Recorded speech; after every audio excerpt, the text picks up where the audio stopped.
Well, good morning, church. My name is Dave, and this is the musing for the 24th of March. Recently, I spoke with a young woman who wanted to know what to do when the important people in your life are not believers. She had been worried. She had been praying that those people who meant so much to her would come to know Christ. But she wondered if there was something more she could be doing, something specific she should try. We've all been there. People you love are not walking with the Lord.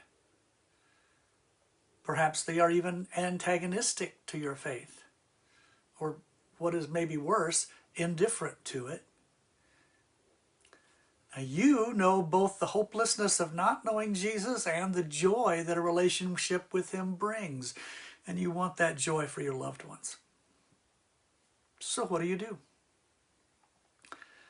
Well, I'm not really an expert on this, except that I once was that beloved unbeliever myself.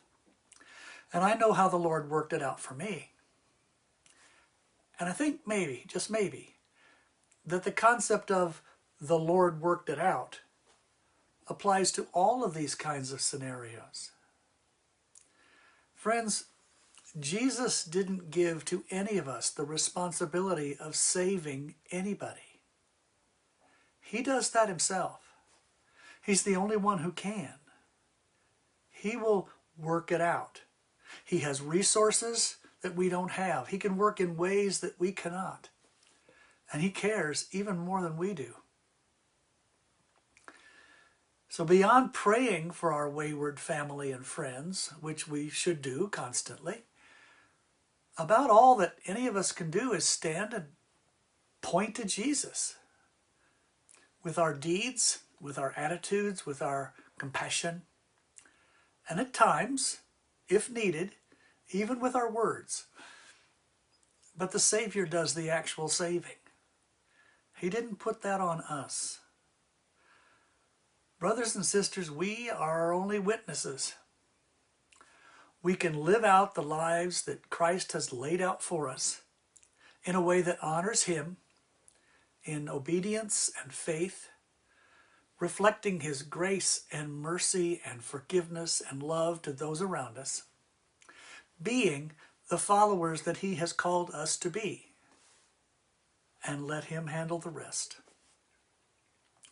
He alone knows exactly what will bring a strayed sheep back to the flock. He alone can tap them on the heart and show them who He is. He alone can arrange the circumstances that will lead them to Himself. Now, He may well work through us in some fashion, and we shall gladly let Him do that. But then again, He may not.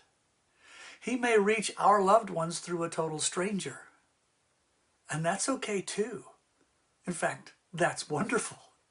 Whatever it takes. So pray and stand ready to explain what the Lord has done in your own life when that is called for.